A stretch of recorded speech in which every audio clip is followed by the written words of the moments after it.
মেঘা তোমার ভাই বুঝলে, মেঘা তোমার ভাই বুঝলে।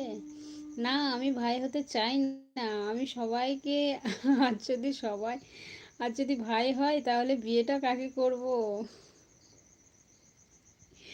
একটা কথা বলি তাহলে শোনো, হাসির কথা।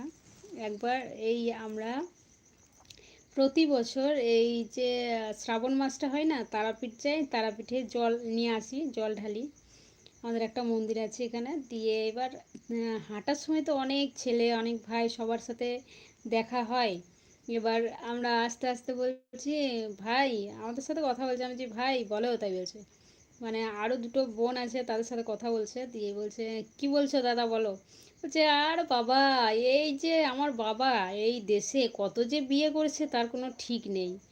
আরও বলছি, কেন? বলছে, যাকেই কোনো কিছু বলতে যাচ্ছি সেই বলছে দাদা, সেই বলছে ভাই, সবাই দাদা ভাই বানিয়ে দিচ্ছে। তার জন্যই বলছি যে আমার বাবা কি গোটা বিশ্বের সবাইকে বিয়ে করেছিল, আমার কি সবাই মা আর সবাই বোন দিদি?